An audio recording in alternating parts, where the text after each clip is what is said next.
आज की हमारी घटना सुनने के बाद आपको यकीन नहीं होगा कि हम ये सब कुछ बिल्कुल सच और सच्ची घटना बता रहे हैं, क्योंकि एक 65 साल की बूढ़ी महिला के साथ युवक संबंध बना रहा था, उसके साथ ज़बरदस्ती रेप कर रहा था कि उसी बीच उसकी जान चली जाती है।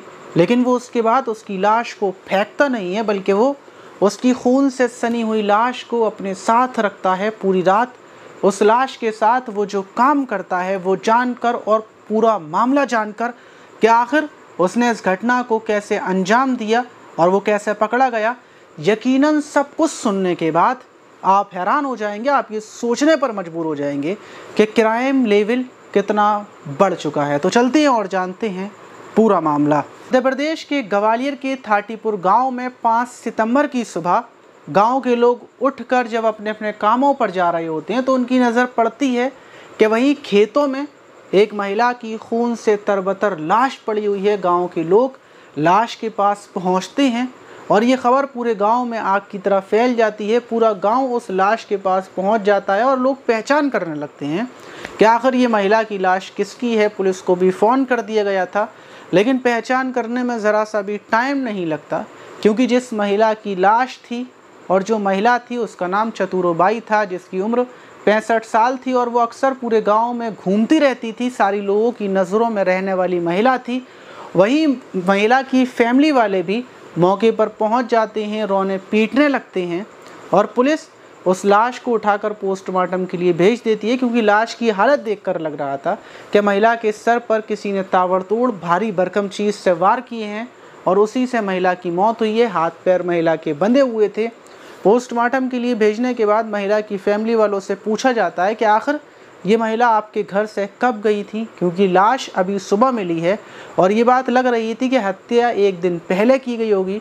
वहीं फैमिली वाले बताते हैं कि चतुरोबाई की कमर में बहुत ज़्यादा दर्द हो रहा था, तो वो अपने घर से निकली थी अपनी बेटी के घर जाने के लिए और यहाँ से निकलने के बाद वो बेटी के घर के लिए रवाना होती हैं 4 सितंबर को, लेकिन बेटी के घर नहीं पहुँचती हैं। उसके बाद हम इनको ढूंढने में लगे हुए थे, सारी जगहों पर हमने ढूंढ लिया था, कोई ख़बर नहीं थी, लेकिन हमें लग रहा था कि ये वापस आ जाएंगी, हो सकता है अपने किसी और रिश्तेदार के यहाँ चली गई हों। लेकिन अब हमें लाश मिली है, लेकिन इनकी हत्या किसने की ये हमें नहीं पता। हमारी तो किसी से कोई दुश्मनी भी नहीं है। वहीं दूसरी तरफ दूसरे दिन जब पोस्टमार्टम रिपोर्ट आती है तो उसमें पता चलता है कि चतुरोबाई के साथ हत्या करने से पहले रेप किया गया है और उनके सर पर किसी पत्थर से वार कर उनको मौत के घाट उतारा गया है। उनके मुंह के अंदर कुछ कपड़े भी मिलते हैं जो मुंह के अंदर घुसाए गए थे। वहीं पुलिस ये बात तो समझ जाती है कि हत्या करने वाला गांव का ही है, क्योंकि हत्या एक दिन पहले यानी कि 4 सितंबर को हुई थी और उसके बाद लाश को 5 सितंबर को फेंका गया है। तो लाश गांव के अंदर किसी एक घर के अंदर थी और पुलिस एक एक कर सारे घर में डॉग स्क्वाड की टीम को लेकर पहुंचती है, छानबीन करती है। पूरे गांव में पुलिस घूम रही थी और उसी बीच पुलिस एक घर के दरवाजे पर पहुंचती है जहां पर ताला लगा हुआ था और वो घर चंदन हकीम का था, जो हकीमगिरी का काम करता था, और बराबर में ही जो महिला की मौत हुई थी उनकी बेटी का भी घर था। लेकिन पुलिस ताला देखने के बाद उस शख्स के बारे में, चंदन के बारे में पता नहीं करती, बल्कि ताले को तोड़ती है और अंदर घुसती है। डॉग स्क्वाड की टीम को ले जाया जाता है तो वहाँ पर खून के निशान मिलते हैं। पुलिस का यह शक यकीन में बदल जाता है और पुलिस चंदन को पूरे तरीके से ढूंढना शुरू कर देती है और कुछ ही घंटों की मेहनत के बाद पुलिस चंदन को गिरफ्तार कर लेती है। चंदन की उम्र 32 साल थी। चंदन को लाया जाता है, उससे पूछताछ की जाती है कि आखिर तुमने उस बूढ़ी महिला की हत्या क्यों की, उसके साथ तुमने रेप क्यों किया और ये सब घटना को तुमने कब और कैसे अंजाम दिया, जल्दी से तुम बता दो।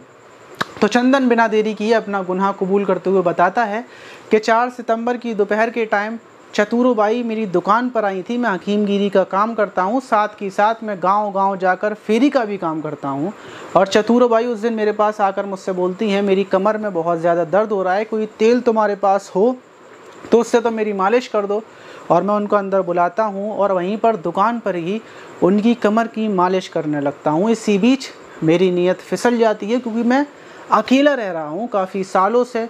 मैंने 3 शादियाँ की थी, तीनों पत्नियों ने मुझे छोड़ दिया और जब मैं मालिश कर रहा था तो मेरे अंदर की हवस, मेरे अंदर का जानवर जाग जाता है और मैं उनके साथ वहीं पर संबंध बनाने की कोशिश करने लगता हूँ। और जब चतुरोबाई उसका विरोध करती हैं तो मैं उनको ज़बरदस्ती वहीं पर गिरा लेता हूँ, उनके मुंह में कपड़े को ठूंसता हूँ, हाथों पैरों को बांधता हूँ। लेकिन जब वो ज़्यादा ताकत दिखाती हैं तो वहीं पर पड़ा हुआ डंडा उठाकर उनके सर में मारता हूँ। वो बेहोशी की हालत में चली जाती हैं और फिर मैं उनके साथ रेप करता हूँ। उनके सर से खून बह रहा था, पूरी उनकी बॉडी खून से तरबतर हो चुकी थी। लेकिन जब वो बेहोश होकर उठती हैं तो मैं उनके साथ बराबर रेप करता रहता हूँ और उसी बीच वो बेहोश हो जाती हैं। मैं उनकी लाश को कमरे में डालकर फेरी करने के लिए चला जाता हूँ। शाम को वापस आता हूँ, खाना पीना बनाता हूँ, खाना खाता हूँ और चतुरोबाई की लाश के पास जाकर फिर से बैठ जाता हूँ, निहारता रहता हूँ।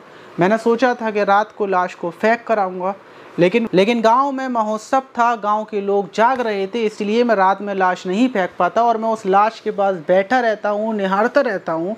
खून से सनी हुई लाश के साथ सो भी जाता हूँ और सुबह के टाइम पर लगभग 3 बजे के टाइम में उठता हूँ, लाश को बोरे में रखकर और अपने घर से थोड़ी ही दूरी पर जल्दी में फेंक आता हूँ। मैं वापस आ जाता हूँ और जब मुझे पता चलता है कि पुलिस एक घर के अंदर जाकर चेक कर रही है तो मैं अपने घर में ताला लगाकर फ़रार हो जाता हूँ और मैं अपने अड्डे पर पहुँचता हूँ जो पास के ही गांव में है, जहाँ पर मैं अमूमन वहाँ पर बैठकर शराब पीता हूँ। वहाँ शराब पीने के बाद जब मैं निकलता हूँ तो मेरा एक्सीडेंट हो जाता है, यानी कि मैं ख़ुद अपना एक्सीडेंट करता हूँ कि जिसके बाद मैं अस्पताल में भर्ती हो जाता हूँ। मुझे लगता है कि अब पुलिस जब मेरे पास आएगी तो पुलिस को पता चलेगा मैं हॉस्पिटल में हूँ और मुझसे कोई छानबीन नहीं करेगा, ना ही मुझसे कोई पूछताछ करेगा। सिर्फ मैंने इसी वजह से एक्सीडेंट किया था। लेकिन पुलिस ने उसको पकड़ लिया और पुलिस उसको उठाकर जेल भेज देती है। लेकिन ये ख़बर जब गांव के लोगों को पता चलती है तो गांव के लोग हैरान हो जाते हैं कि कोई शख्स एक बूढ़ी महिला के साथ, एक पेशेंट के साथ, जो मरीज़ थी उसके साथ ऐसी घिनौनी हरकत को अंजाम दे सकता है। ये घटना आपको बताती है कि आप इस टाइम पर किसी के ऊपर भी रत्ती भर भरोसा ना करें। आपका कोई करीबी हो, कितना भी ख़ास हो, आप उसके साथ रहें, दोस्ती करें, सब कुछ करें, लेकिन आंखें बंद कर उसके ऊपर भरोसा बिल्कुल भी ना करें, क्योंकि कब कौन पलट जाए, बदल जाए, आपको अंदाज़ा भी नहीं लगेगा। क्योंकि अक्सर धोखा वही लोग देते हैं जिन पर हमें खुद से ज़्यादा विश्वास होता है। इसीलिए विश्वास करें, लेकिन आंखें खोलकर, सतर्क रहकर। हम ये नहीं बोल रहे कि आप किसी के साथ ना जाएं, किसी पर भरोसा ना करें, किसी को अपने साथ ना रखें, सब कुछ करें, लेकिन बड़े ही ध्यान से, बड़े ही सतर्क रह के। हमारी इन सारी वीडियो बनाने का मकसद सिर्फ इतना होता है कि आने वाली मुसीबत से आप बच सकें, आने वाली मुसीबत को आप आने से पहले भांप सकें, और कोई मकसद नहीं होता। इसीलिए आप इन वीडियो को हमेशा अपने दिमाग में रखें। ये ना सोचें कि ये और लोगों के साथ होता है, आपके साथ, ये मेरे साथ नहीं हो सकता। ये घटनाएं किसी के भी साथ हो सकती हैं। जिन लोगों के साथ होती हैं वो लोग कोई स्पेशल नहीं होते, वो सब हमारी तरह ही होती हैं, आपकी तरह होते हैं। आप इस घटना पर क्या बोलना चाहेंगे कमेंट बॉक्स में ज़रूर बताइएगा। मिलते हैं किसी और वीडियो में, और चैनल को सब्सक्राइब ज़रूर कर लीजिएगा।